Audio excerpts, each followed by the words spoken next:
안녕하세요. 국민은행 NCS 수리영역 김정숙입니다.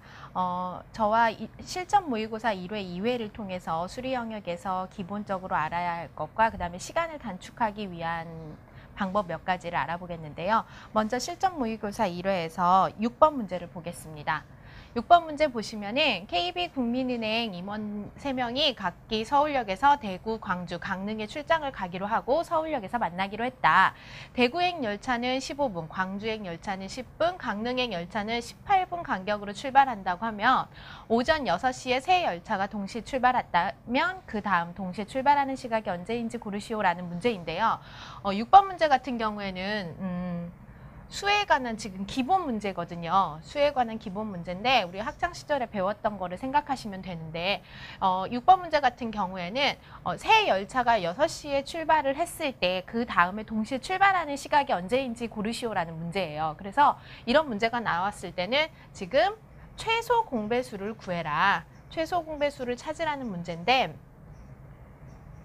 지금 유형이 우리 수에 관해서 많이 나오는 게 최소 공배수, 최대 공약수 문제가 많이 나오는데요. 최소 공배수 같은 경우에는 문제 유형이 무슨 가능한 한 적은 아니면 될 수 있는 한 적은 그다음에 이렇게 버스나 교통수단에 관한 문제가 많이 나오고요. 그 다음에 톱니수가 맞물렸을 때 다시 맞물리게 되는 횟수를 찾아라 이런 게 최소 공배수에 관한 문제고요. 그거 같이 많이 나오는 게 최대 공약수 문제가 많이 나와요.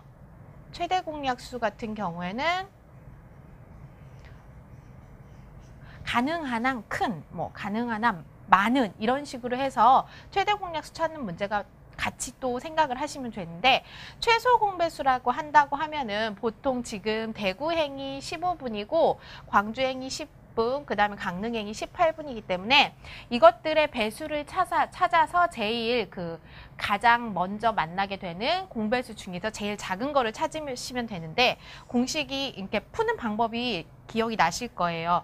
최소 공배수 같은 경우에는 이 셋의 약수를 찾아줘야죠. 똑같이 다 나눠지는 거. 근데 배수를 찾을 때는 2개만, 3개가 있을 때는 2개만 있어도 돼요. 그래서 5로 나눠지더라. 그러면 얘는 3이 되고 2가 되고 18은 안 나눠지니까 그대로 되고 그 다음에 3이 18에서도 또 똑같이 3위로 하면은 1이 되고 2가 되고 안 나눠지는 건 그대로 가고 6이 되더라. 그럼 1, 2, 6이 2로 나눠지니까 1, 1, 3이 되니까 최소 공배수는 이렇게 하면 5 곱하기 3 곱하기 2 곱하기 3이 되더라. 여기 있는 숫자를 다 곱해서 찾아주시면 지금 15에다 6 곱하니까 90이 되더라. 그러니까 여기에서 이 문제에서 같은 경우에는 6시 이후에 90분 후에 다시 같이 출발한다는 걸 알 수 있어요. 그러면 90분이기 때문에 정답은 7시 30분이 되겠습니다.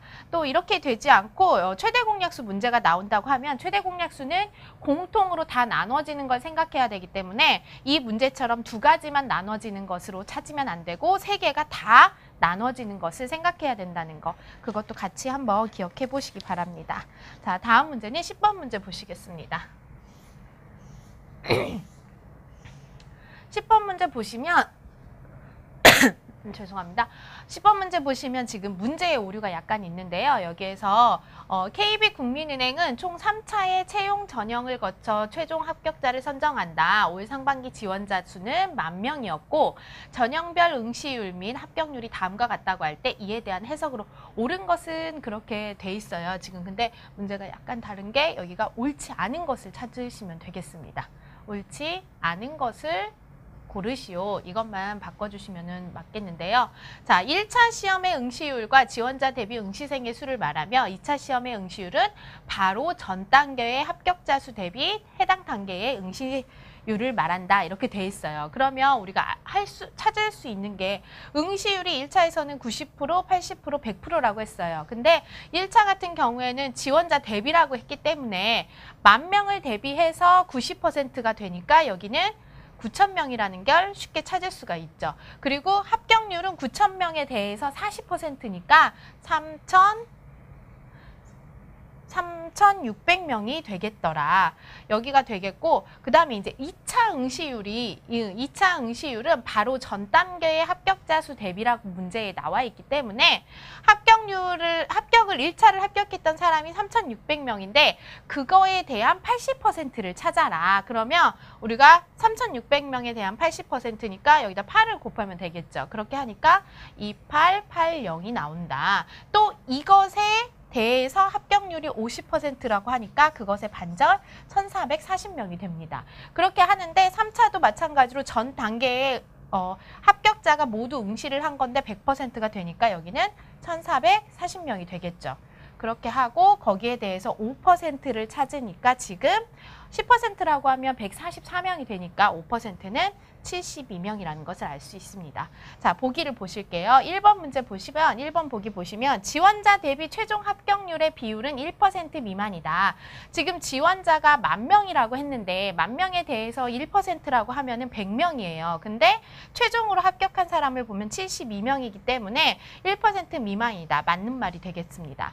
2번 보시면 1차 합격자 대비 최종 합격자의 비율은 2% 이상이다 그랬어요. 그러면 1차 합격자가 지금 3,600명이라고 했는데 그중에서 72%를 찾으라고 했으니까 이거는 3,600분의 72가 몇 %가 되겠느냐. 자, 해보시면 딱 2%가 나오는 거죠. 그러니까 2% 이상이다. 이것도 맞는 문장이 되겠습니다. 3번 보시면 2차 전형 합격자 대비 최종 합격자의 비율은 3차 전형 합격률과 동일하다 그랬어요. 그러니까 2차 전형 합격자 대비 최종 합격자 그러면 1,440명에 대해서 72명은 3차 전형 합격률과 동일하다 이랬는데 1,440명에 대해서 72명이 몇 %인지를 찾으면 되기도 하는데 우선 2차를 합격한 학생들이 모두 수험생들이 모두 3차에 다 응시를 했기 때문에 이게 동일하다는 것을 알 수가 있습니다.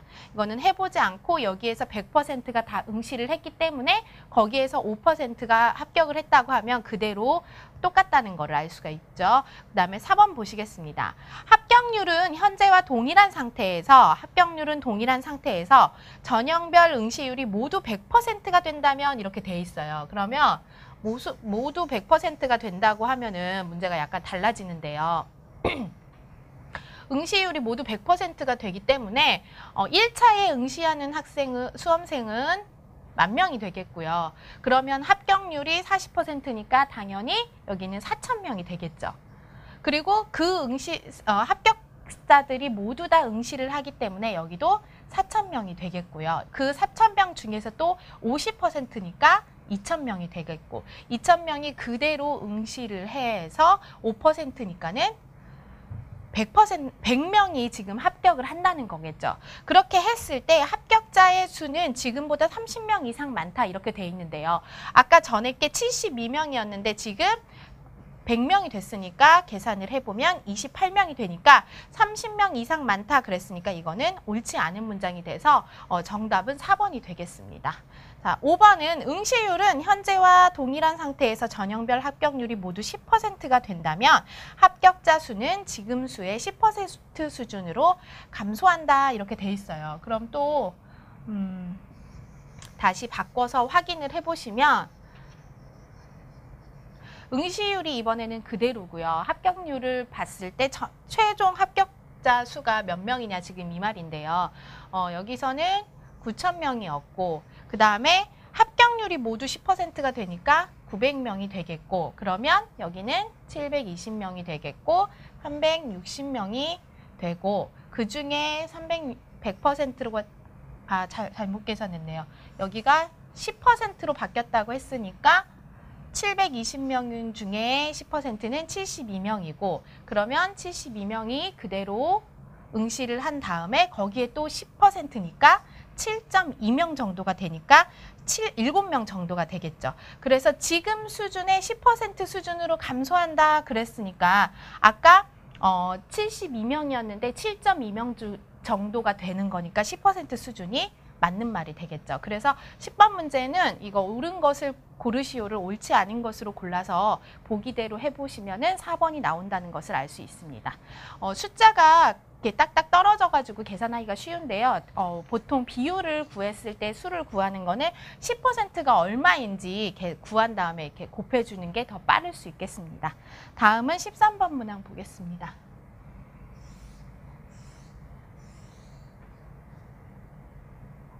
13번 문제는 지금 표를 갖다가 비교해서 보는 건데요.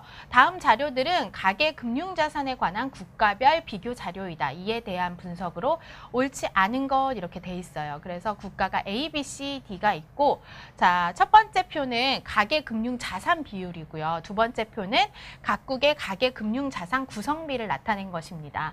근데 이 가계의 총 자산은 가계 금융자산과 비금융자산으로 이루어져 있으며 가계 금융자산 비율은 가계 총자산 대비 금융자산이 차지하는 비율이다. 이거를 이해를 하셔야 되는데 이 표가 지금 금융자산에 대한 비율이에요. 그러면 원래 총자산에는 금융자산과 비금융자산이 있는데 여기 이게 자산 비율이다. 그러면 전체 자산의 100% 중에서 24%를 제외한 거는 비금융 자산이라는 거를 또 이 표를 통해서도 그거를 유추해낼 수 있겠습니다.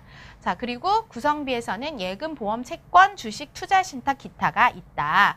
그렇게 돼 있을 때 지금 옳지 않은 것을 고르라고 했어요. 1번 보시면은 가계 금융 자산 비율의 증감 추이가 같은 두 국가는 A국과 C국이다. 이렇게 돼 있어요. 지금 금융 자산 비율의 증감 추이를 확인해 보라고 했는데요. A 같은 경우에는 감소하고 계속 감소했죠. 그 다음에 B 같은 경우에는 증가, 감소, 증가가 되겠고요. C는 감소, 계속 감소했고 D는 증가, 감소가 되겠죠. 그렇게 해서 증감 추이가 같은 나라는 지금 A와 C가 된다는 것을 확인할 수 있습니다. 그래서 1번 문항은 맞는 문항이고요. 2번 문항 보시면 2012년에서 2017년 동안 가계 비금융자산 비율은 매년 A국이 가장 높고 B국이 가장 낮다 이렇게 돼 있어요. 자, 조심해야 될 게 이 문항에서는 지금 그 보기에 나와 있는 거는 금융자산 비율이에요. 근데 2번 보기에서는 비금융 자산을 확인을 해보랬어요. 그럼 제가 처음에 말씀드렸듯이 금융 자산 비율이 높다는 얘기는 비금융 자산 비율이 낮다는 얘기고요. 금융 자산 비율이 낮다는 얘기는 다시 말해서 또 비금융 자산 비율이 높다고 할 수가 있겠죠. 그래서 비금융 자산 비율이 가장 높은 데가 찾아라. 그 얘기는 자산 비율이 가장 낮은 데가 찾아라. 그러면 가장 낮은 데를 생각해 보시면 2012년에는 A고요. 2013년에는 A, 2014년에는 A, 2015년에도 A, 2016년에도 A, 2017년에도 A니까 비금융 자산이 제일 높은 거는 A국이 맞아요. 여기는 맞고요. 그 다음에 B국이 가장 낮다. 그러면 금융자산은 B국이 가장 높다는 건데 쭉 확인을 해보시면 B국이 금융자산이 높다는 걸 알 수가 있어요. 그 얘기는 비금융자산이 B국이 가장 낮다는 걸 알 수 있죠. 그래서 2번 문항도 맞는 문장이 되겠습니다. 3번 보시면요. 2017년 가계 총자산 대비 투자 신탁 비율은 B국이 C국보다 높다 그랬어요. 그러니까 총자산 대비해서 투자 신탁 비율을 찾으라고 했는데요. 투자 신탁 비율을 보시면 지금 B국이 0.12가 되고 C국이 0.14예요. 근데 주의하셔야 될 게 총자산 대비예요. 지금 총자산 대비니까 보시면 2017년도라고 했으니까 B국 같은 경우에는 총 자산이 0.45고요. C국은 0.25예요. 그러면 여기에서 확인을 할 수 있는 게 B국은 0.45에 대해서 투자 신탁이 0.12가 되겠고 C는 0.25에 대해서 0.14가 된다는 걸 알 수 있어요. 그러면 이거를 굳이 계산을 하지 않으셔도 곱하는 수들을 확인을 했더니 뒤에는 C가 0.02만큼이 더 큰데 앞에가 0.2만큼이 B가 더 크기 때문에 당연히 이거는 계산했을 때 B가 더 높다는 걸 알 수 있죠. 그래서 B국이 C국보다 높다라는 말은 맞는 말이 되겠습니다. 4번 보시면 2017년 가계금융자산의 구성비가 높은 순서대로 배열하면 A국과 D국은 그 순서가 동일하다 이렇게 돼 있어요. 지금 금융자산 구성비를 갖다가 확인을 해보라는 건데요. A에서는 보시면 예금이 제일 높고 그 다음이 보험, 그 다음에 채권, 주식, 그 다음에 투자신탁, 기타가 되겠고요. D국을 확인해 보시면 여기도 예금, 보험, 그 다음이 많은 게 주식, 그리고 기타, 채권, 투자신탁이니까 A국과 D국이 순서가 동일하다 그랬는데 지금 확인해 보시면 A는 1, 2, 3, 4, 5, 6으로 돼 있는 거고 D는 1, 2, 5, 3, 6, 4가 되는 거니까 동일하지 않습니다. 그래서 옳지 않은 문장은 4번이 되겠고요. 5번 보시면 2017년 A국의 총 자산 중 예금이 차지하는 비율은 약 0.04이다. 자, 조심하셔야 될 게 총 자산 중이에요. 그러니까 지금 A국 같은 경우 지금 2017년을 보라고 했어요. 2017년에 A국은 0.16%가 그 자산 비율인데 그 중에서 0.16 중에서 예금이 차지하는 비율을 찾아라 그랬으니까 0.26을 계산을 해보시면 약 0.042가 된다는 것을 확인하실 수 있습니다. 그래서 5번도 맞는 문장이 되겠습니다. 그래서 13번 문장 같은 경우에는 지금 표를 두 개의 표가 나왔을 때 그거를 보기를 확인하시는 문제인데 문제대로 확인을 하는데 이게 비율이기 때문에 그 부분만 유의하셔서 보시면 되겠습니다. 다음 문제는 15번 문제 보시겠습니다. 자, 15번 보시면요. 이건 단순 계산 문제인데요. 지금 다음 표는 최근 8 거래일 동안 KB국민은행의 일별 주가와 5일 이동평균을 나타낸 것이다. 다음 중 옳은 설명을 고르시오 이렇게 돼 있어요. 근데 첫째 날하고 마지막 날에 지금 블랭크가 돼 있고요. 5일 이동평균이기 때문에 1, 2, 3, 4까지는 5일 이동평균이 안 나와 있고 5, 6, 7, 8까지 나와 있는데 7일째가 또 블랭크가 돼 있죠. 근데 우리가 이거를 대략적으로 원래는 찾아줄 수 있어야 돼요. 근데 제가 해보니까 이 문제 같은 경우에는 정확하게 계산을 요구하는 문제더라고요. 그러니까 보통 지금 5일 평균, 이동 평균이 증가했다. 여기 보시면은 2일부터는 계속 일별 주가가 증가한다는 걸 알 수가 있거든요. 그러면 5일 이동 평균도 보통 증가할 것이다. 근데 여기도 증가했으니까 얘도 증가할 것이다. 우리가 그렇게 유추를 할 수가 있는데 그렇게 풀면은 안 되는 문제더라고요. 여기 같은 경우에는 정확한 계산을 요하는 문제더라. 그래서 확인을 해보시면 일별 주가는 매일 상승하였다. 이렇게 돼 있어요. 근데 여기까지는 지금 일별 주가가 매일 상승했거든요. 상승을 했는데 1일하고 8일이 지금 어떻게 됐는지를 몰라서 확인을 해보셔야 되는데 8일까지 같은 경우 보면은 5일 이동 평균이 지금 여기가 나오려면은 4, 5, 6, 7, 8까지를 계산을 해서 55,960원이 나와야 돼요. 그러니까 다 더했을 때 나누기 5를 했을 때 55,960원이 나온다. 그래서 계산을 해보시면 여기가 56,900원이라는 걸 알 수가 있어요. 그러면 7일에서 8일에서는 하락했다는 것을 알 수가 있죠. 그러니까는 이거는 상승하였다는 거는 틀린 문장이다. 여기 8일만 계산을 해도 지금 하락했다는 것을 알 수 있으니까 얘는 틀린 문장이다. 5일 이동평균은 5일 거래일 이후 매일 상승하였다 이렇게 돼 있어요. 지금 같은 경우 보시면은 5일 이동평균을 하는데 일별 주가가 계속 상승을 했어요. 그렇기 때문에 여기 7일째 계산을 해보셔야 되는데 여기 7일째에도 이거보다는 상승해서 나왔겠죠. 그러면 그 다음이 약간 하락했기 때문에 어떻게 되느냐. 근데 보시면은 여기서 하락했을 때가 500원 하락을 했어요. 500원 하락을 했으니까 5일 평균으로 하면 하루에 100원꼴이 하락을 한 거거든요. 근데 보시면은 여기 같은 경우에는 600원이 상승했고 여기 같은 경우에는 1100원을 상승했기 때문에 500원 하락한 거 는 다 만회가 되는 거예요. 그래서 이쪽 부분에서도 여기도 플러스가 되더라. 그거는 계산을 하지 않아도 확인해 보실 수 있습니다. 그래서 정답은 2번이 되겠습니다. 5일 이동 평균은 5일 거래 이후 매일 상승한 게 맞습니다.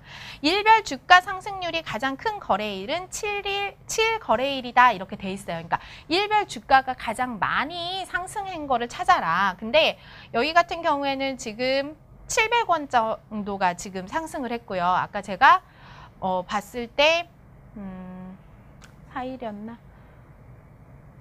여기 같은 경우에는 2,100원이 상승했기 때문에 제일 많이 상승한 거는 7거래일이 아니라 4거래일이라는 것을 우리가 찾아볼 수 있습니다. 그러니까 뒤에 날에서 앞에 날을 뺐을 때 그 차가 가장 큰 데가 어딘지 확인을 해보시면 3일에서 4일 사이가 가장 크더라. 5일 이동 평균은 5거래일 이후 5일 이동 평균이 가장 많이 상승한 거래일은 8거래일이다 그랬는데 지금 여기는 약간 하락했다고 했잖아요. 그러니까 상승을 할 때 좀 약간 조금밖에 상승이 안 될 거라는 걸 알 수가 있어요. 그래서 제일 많이 상승한 데를 찾아보시면은 여기 7일째가 제일 많다는 거를 알 수가 있습니다. 그래서 7거래일이다.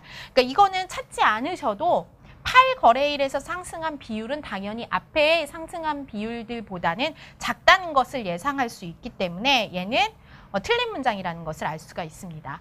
9거래일의 5일 이동 평균이 증가하기 위해서는 9거래일 주가가 반드시 상승하여야 한다 이렇게 돼 있어요. 전체적으로 9거래일의 5일 이동 평균은 5, 6, 7, 8, 9로 지금 더해져서 평균을 구하잖아요. 근데 다른 데서 여기 같은 경우 1100의 상승폭이 있기 때문에 반드시 상승하지 않아도 된다는 것을 지금 8일째에서도 반드시 상승한 건 아니잖아요. 그래서 이것도 틀린 문장이라는 것을 알 수 있습니다. 그래서 지금 15번 같은 경우에는 이 5일 평균 계산하는 게 중요한데 5일 평균 계산했을 때 정확하게 이 일별 8일에서는 계산이 요하는 문제지만 나머지에서는 어느 정도 예상을 할 수 있다는 것을 알 수 있습니다. 그래서 시간 단축을 하기 위해서는 그 정도 이렇게 연습을 많이 하셔서 예상을 할 수 있는 것도 찾아주시는 게 좋겠습니다. 다음 문제는 19번 문제 보시겠습니다. 19번 문제도 지금 표에 관한 문제가 나왔는데요. 다음 제시된 표와 그림은 IMD와 WEF에서 발표한 재정 건전성 관련 순위를 나타낸 것이다.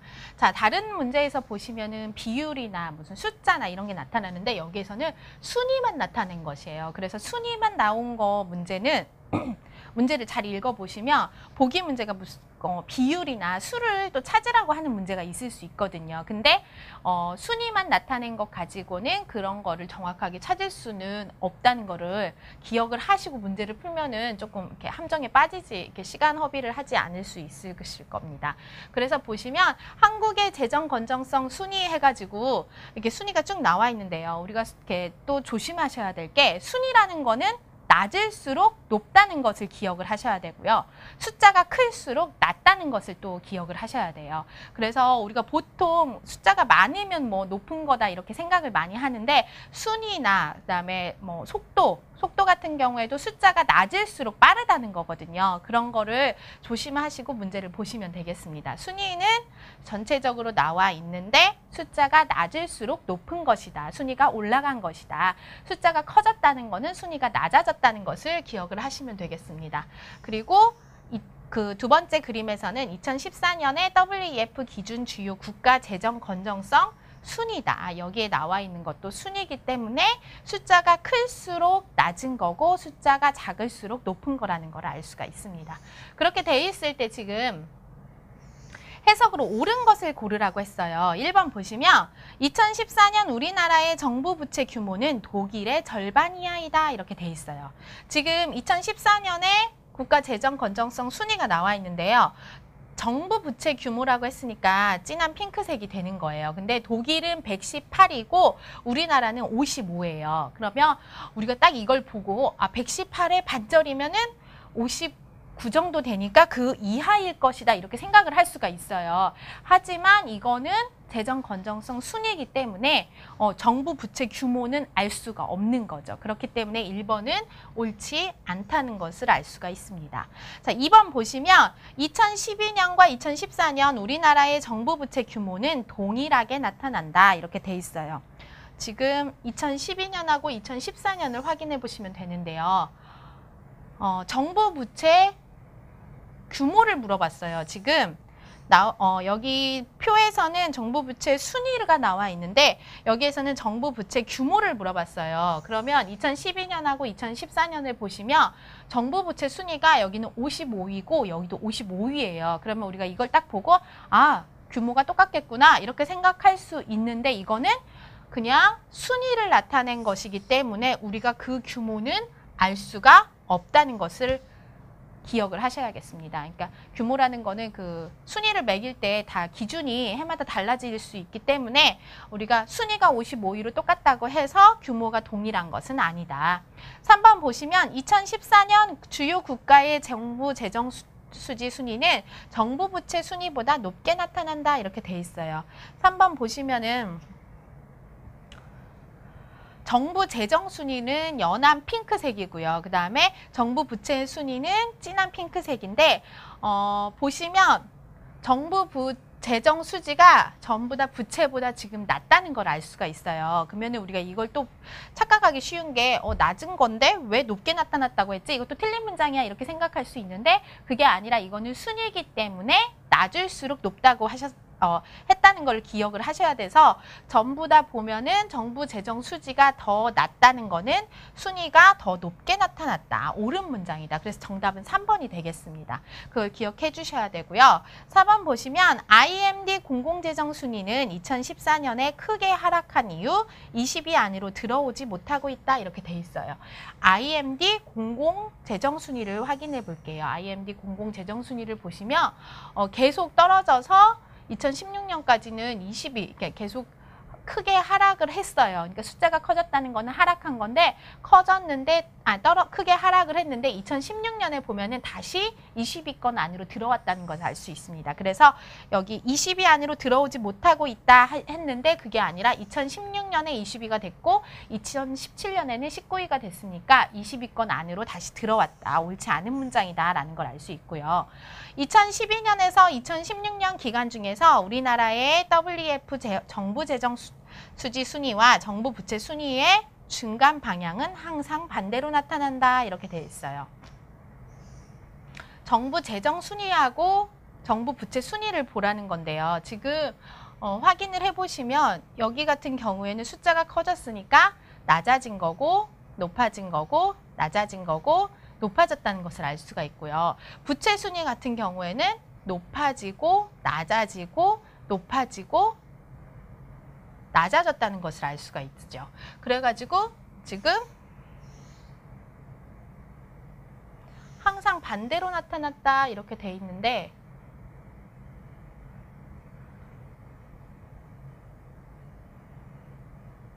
잠깐만요. 여기가 틀렸네요. 여기가 52위에서 40위가 됐다는 거는 숫자가 떨어졌기 때문에 높아졌다는 것을 알 수 있죠. 그래서 항상 증감 방향이 반대라고 했는데 2015년에서 2016년 사이가 증감 방향이 똑같기 때문에 5번은 틀린 문장이 되겠습니다. 그래서 정답은 3번이 되겠고요. 여기 19번 문제에서는 조심하셔야 될 게 순위라는 것 때문에 규모나 그 다음에 수는 알 수가 없고 그리고 순위는 숫자가 클수록 낮다는 거 그거를 좀 기억을 해주셔야겠습니다. 이 실전 모의고사 1회에서 마지막으로 21번과 22번 확인해 보겠습니다. 자, 21번하고 22번 문제 보시면요. KB국민은행에서 인사를 담당하고 있는 J대리는 KB국민은행에 근무하는 전체 사원 5,000명을 성별, 근속 연수별로 정리하여 상사에게 보고할 예정이다. 다음 물음에 답하시오. 이렇게 돼 있어요. 그래서 지금 남성에서는 5년 이상 10년 미만이 블랭크가 돼 있고 여성에서는 10년 이상 15년 미만이 블랭크가 돼 있는데 연봉을 산정하는 방식이 남성은 근속연수에서 곱하기 200을 한 다음에 2천만 원을 더하는 거고요.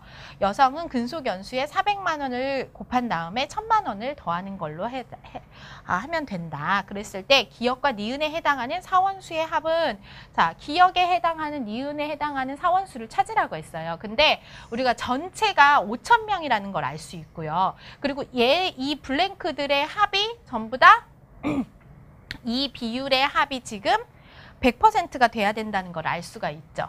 그렇게 해서 성별이 40%인데 이만큼을 더한 게 지금 100%가 돼야 되니까 이렇게 하면 40이고 50이고 80이 되더라. 그럼 기역은 20%가 된다. 그걸 확인할 수 있고요.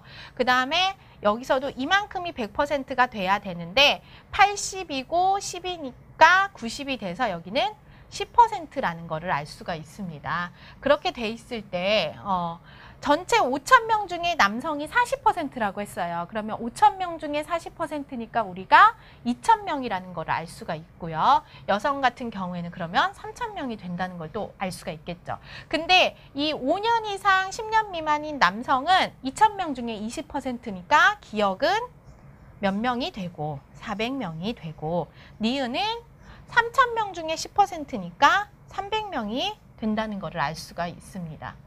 지금 300명이 된다는 걸 알 수가 있으니까 기역과 니은에 해당하는 수의 합은 지금 전체 700명이라는 것을 확인할 수가 있고요.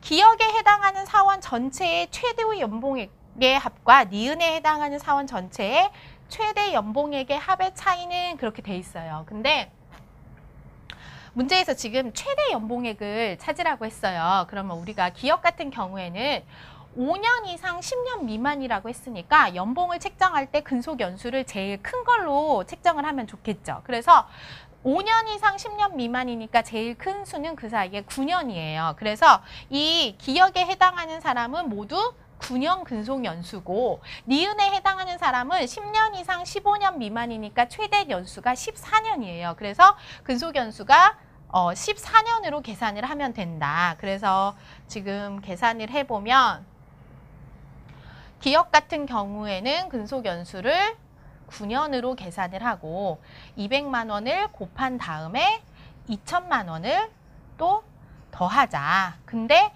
이런 사람이 모두 몇 명이다? 400명이다. 계산을 해주시면 되고요. 니은 같은 경우에는 근속연수를 14년으로 하고 400만 원을 곱해서 거기에다가 1,000만 원을 더한 다음에 이런 사람들이 모두 300명이다. 그거를 계산해 주시면 됩니다. 그래서 차이를 찾으시면 되는데요. 계산이 1,800만 원이고 2천만 원이니까 전체가 3,800만 원인데 거기에 400을 곱하니까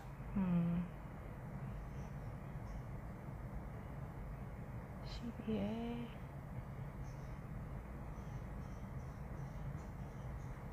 이만큼 계산이 되는 거죠. 아, 여기가 13이겠네. 계산이 되겠고 여기 같은 경우에는 56에다가 1000이니까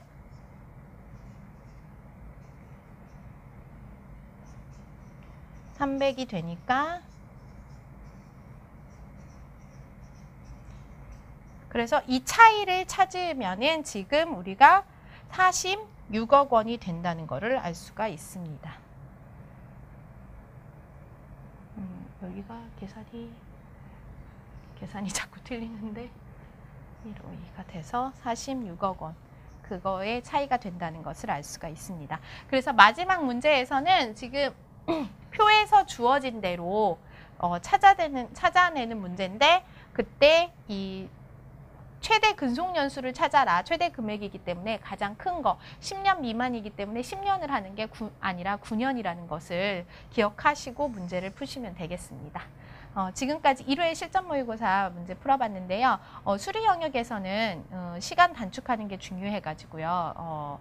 다른 것보다도 문제 연습을 많이 하셔서 그 문제 유형에 조금 익숙해지도록 연습하시는 게 좋겠습니다. 감사합니다.